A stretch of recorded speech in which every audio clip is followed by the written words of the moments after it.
Welcome to Healthy Cooking, and today we're going to continue with protein, and we're going to look at a plant-based protein dish. This is quinoa. If you've never tried quinoa before, it's a healthy grain, classed as a healthy grain. Not really a grain, it's actually a seed of a plant, and if you go to Peru or Bolivia, up into the Andes, they grow the whole plant, they eat the whole plant. So it's actually a very, very healthy grain, probably the healthiest that you can eat. And one of the benefits also of quinoa is that it's a very small seed, as you can see, is it's got lots and lots of fiber. And lots of fiber is very, very important. You know, fiber kind of flushes the body. You know, think of fiber as being a scrub brush for your colon, if you like. It cleans everything out, and you really want that, you know. And there's two different types of fiber. There's a soluble fiber that we'll be talking about later, and insoluble. You know, soluble fiber actually will kind of dissolve in water. If you have oatmeal and that gummy texture, it's a soluble fiber. It's actually they're both actually very, very good for you. So I wouldn't want you to think that there's a difference. They're both are going to lower your cholesterol. They're both excellent to get fiber in diet. Canadians tend to not have enough fiber in the diet because we don't eat too many legumes. We tend to stay away from whole grains, and these are the things that have the fiber in them. Fruit and vegetables, if you're not eating fruit, vegetables, legumes, whole grains, then you're probably not getting enough fiber in your diet. So the first thing that we have to look at is quinoa and how good it is. It actually has different types of vitamins in, but it's also, the part is, it's a complete protein. And when I mean a complete protein, it has all the amino acids. So, you know, you have 20 amino acids that your body needs, and 9 of those amino acids we have to get from food. And you can get those amino acids with quinoa, which is kind of remarkable. Things like tofu you can as well, if you like tofu, soybeans. But quinoa is really a super grain, if you like. And if you like it, if you try it and you like it, you can actually cook this dish, which is very simple to make, and put it into the fridge when it cools down, and you can make a salad from it. It's excellent in salads too. So we talked about the Canada Food Guide, and we said that the Canada Food Guide is really now is a valuable document. For many years, the Canada Food Guide had lobby groups, and you know, you really didn't know which was a healthy way to go. The Canada Food Guide now, even though it is only a guide, is really giving you kind of the breakdown. Half of the plate here is fruit and vegetables, a quarter is protein, but so much of that protein now is plant-based protein, and then you've got the whole grains, and there is a little bit of toast and things like that on their whole wheat toast, but it's mainly whole grains that they want you to try. So if you stick with the guide, the Canada Food Guide, you're going to find that you will have a healthy diet. So we're going to look at this this dish that we have now as a very healthy dish. So we're going to start. I'll start cooking, and then we'll talk a little bit about it as we go. I'm going to start with a very small amount of olive oil, just a half teaspoon of olive oil, and that's really just so that my shallots, and you can use onions. If you don't have shallots, you can use onions. I'm going to just chop some shallots. I got these from the garden, so nice and fresh. Okay, and we're going to just cook these off. And when you start your dish, you want to hear a kind of a bit of a sizzle in the pan. You want to hear that the shallots or onions have a little sizzle when they go in, and the reason for that is that if you start in a cold pan, cold oil, then you put your food in, the food oil just about almost sucks up all that oil before it has time to cook. So when you put it in, if you can hear that little sizzle, that's what you want. In this case, we're going to just cook the shallots. Break that up a little bit. We're going to also now just prepare a little bit of garlic. So garlic, shallots are good. Now the reason we use shallots in this particular dish is fairly mild. They're a nice mild onion, belong to the onion family, and you'll find that it's quite nice in this particular dish. If you don't want to use shallots, or you don't have them, just use a regular onion. Onions are good too. So what we're going to do is just let this cook away. I like to put it on very low heat and just let those flavors develop. The onions, the garlic, the shallots, whatever you're cooking with, let the flavors develop. We're going to be cooking with a little bit of thyme, so we're going to use dried thyme today. If you've got fresh thyme, you can put that in about 5 minutes before the dish is done, but this is dried thyme. We're going to use just a little bit of thyme in there. So the thyme also needs to go in early so the flavor develops. The pan's not super hot, but you can still hear that little bit of a sizzle in there, and that's what you want. The quinoa, normally we wash quinoa. Right now this is the way you'll find quinoa comes. It'll come in a small bag like this, but you can go to the bulk food store and buy it. It's not one of the least expensive grains. It's quite an expensive as grain goes, but per portion, it still ends up being quite inexpensive. So quinoa, this is a multicolored quinoa. You can buy any kind of color of quinoa. It comes right from black to white, but it is the whole seed. And I think if you try it, if you like the flavor of quinoa, you can do so much with it. Once we've got the onions and the garlic, and you see that they've started to break down, the onions have started to soften, we can then add our quinoa. So 2 to 1. So whenever you're cooking quinoa rice, you might be looking at 2.5 for some kinds of rice, and you might be looking at 3 in some cases. Quinoa is about 2 to 1. You don't need to do anything to it besides pre-wash it if there's a little bit of debris in there or anything. We're going to put the quinoa in. We're going to also add the vegetable stock. You can use any stock that you have available, but we're going to put the stock in there.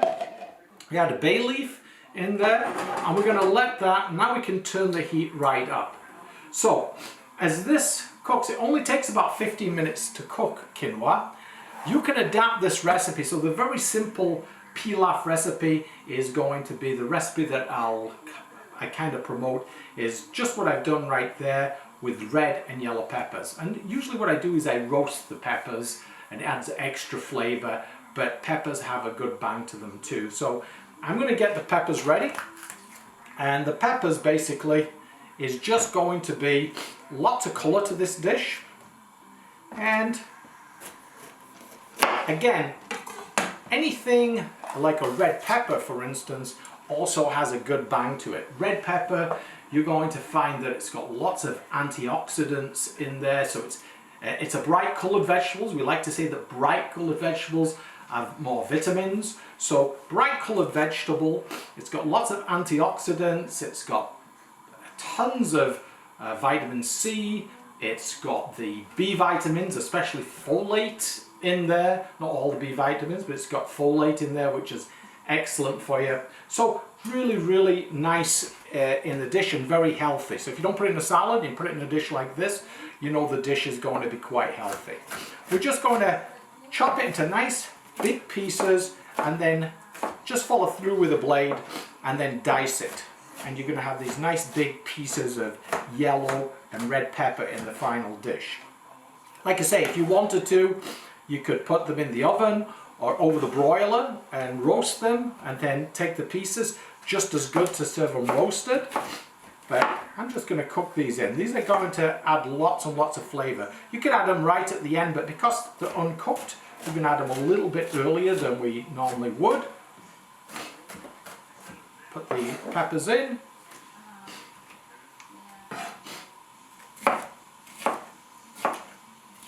So once that's in, we can put a lid on, and we'll just let it simmer away. A lid will bring it to a simmer very fast. and you'll see that that vegetable stock, and we will be talking about stocks in a later episode, but the vegetable stock will be sucked in by the quinoa, and you should end up with a really nice colourful dish, and like I say, it makes a great salad afterwards. Now let's compare something like this, a white rice. So white rice is very popular, cooks very fast as white rice. The problem with white rice, and actually I shouldn't say there's a problem, white rice is still a good grain, but if you can get something that's the whole grain, and the Canada Food Guide is promoting the whole grain, then you're going to be a lot better, because those things that we strip off, so basically we're stripping off the husk, the bran, the germ, and we're just left with the endosperm at the end. So we've kind of stripped off a lot of nutrients, a lot of fiber, and you're left with this kind of white rice, which is not quite as good for you. So if you wanted to cook something healthy and you wanted it to try something different, try a whole grain. Like even brown rice is much healthier for you than white rice. If you're looking for something quick, and I know it's easy, then obviously white rice will cook up in seconds. Try and stay away from minute rice or anything that's already pre-cooked. So the more a grain is processed, the more food is processed in general, the less nutrients they have. So even when it comes to anything that you get at the supermarket, if you stay to the outside, you'll see it's all the kind of the raw product. You'll find the fruit and vegetables, you'll find the dairy. Once you get into the freezer section, this is where you're going to find a lot of products that have been highly processed. And the more they've been processed, the more things get added. Sometimes you have ingredients added that you can't even pronounce, and that's what you're eating. It's good to stay away from those products just because there's going to be a lot of salt added, there's going to be sugar added, there's going to be preservatives added, colour added. So basically we try if we can, and the Canada Food Guide will tell you if you go onto their website that the more you cook yourself, the healthier your diet will be and the better it is for you. A dish like this is going to help you give you great protection against things like cardiovascular disease, heart and stroke, cancer, which is our second killer in Canada, and things like diabetes. So the more you can cook yourself, the better it's going to be. And this is an excellent dish to kind of follow that. Now you don't have to stay at this. As this cooks, remember it only takes 15 minutes to cook, you can add a few other ingredients. I love broccoli, so I've got myself some broccoli florets. I love mushrooms, so you can take yourself some mushrooms, put a few mushrooms in there. Now you could have sweat them off as well at the start, but you can add them in now as well. They're going to take up all that flavour that's in there. And generally speaking, all I've done with these mushrooms is I've just taken a wet cloth and you just wipe them. When they're in good condition like this and they've got all the gills are intact underneath, all you have to do is give them a quick wipe and they're ready. The broccoli florets, you take the florets, these little flowers. If you want, you could take the big heavy stem, take the very end off, chop the stem and add that when you're sweating the shallots and the garlic, and you can use that. That'll add a little bit of flavour in there too. So we've got our mushrooms. Let's put those mushrooms in. Add wild mushrooms, it's going to give you a different flavour altogether. If you can get some nice wild mushrooms, it'll be a great flavour there. And then we're going to add just a little touch of zucchini as well. So zucchini, very easy. Now zucchini isn't one of the wonder vegetables, but it definitely will take up all the flavour. Not really a green vegetable, more of a white vegetable. If you take a look, more predominantly white and not green. But we're just going to dice that up. That's going to pick up all that flavour. Remember, we've got thyme in there, we've got bay leaf in there, and something like a zucchini loves those type of things. Okay, so we'll just pop that in, and at the very end, as this cooks, you'll see that we can add some broccoli, and we can just steam the broccoli in at the very end.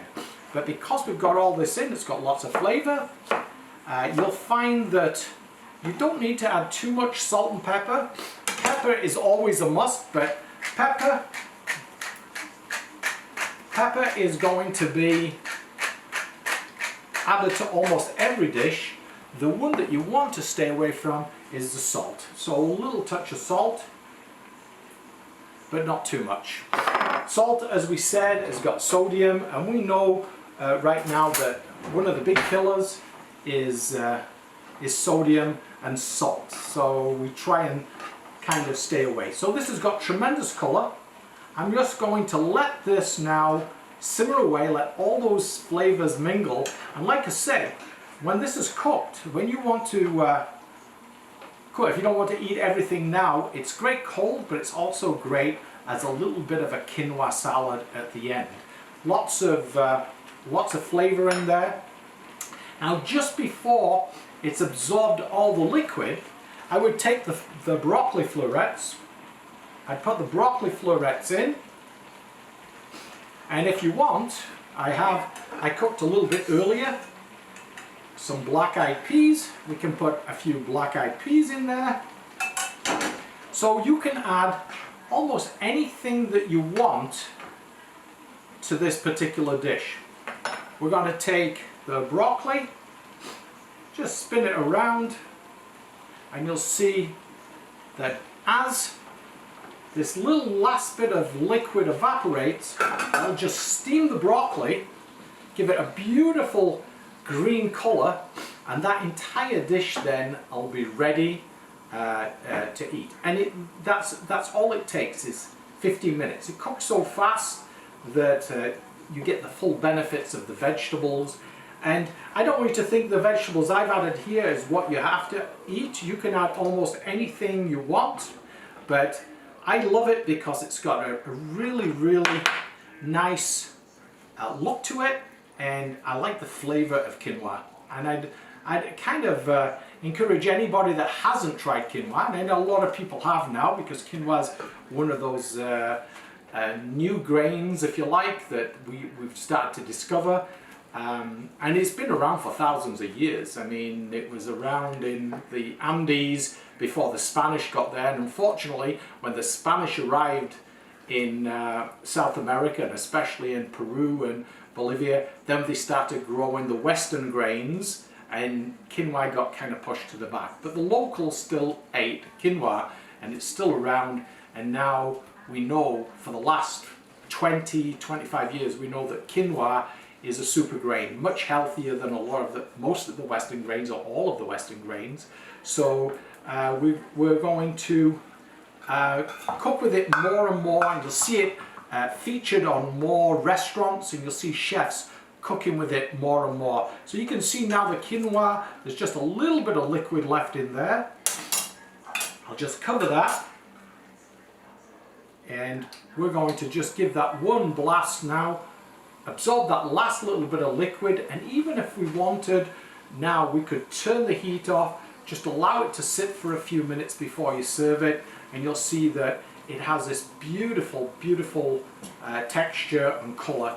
And that's why I like this kind of multi-grained quinoa. You can buy it just white, you can buy it just black, but the multi-grain gives a nice texture to it. So there you have it. Probably almost absorbed all the liquid, but that's it. I call this just quite simply quinoa with red and yellow peppers, but you can see I've added other things in there. Black-eyed peas, which have got lots of fibre, lots of folate, good for you as well. I've got red peppers, which have got the antioxidants, the B vitamins, vitamin C. So it's kind of a powerhouse of a dish. You don't need anything else. You can eat this, you're going to get all the protein that you need. I'll see you again next week on Healthy Cooking.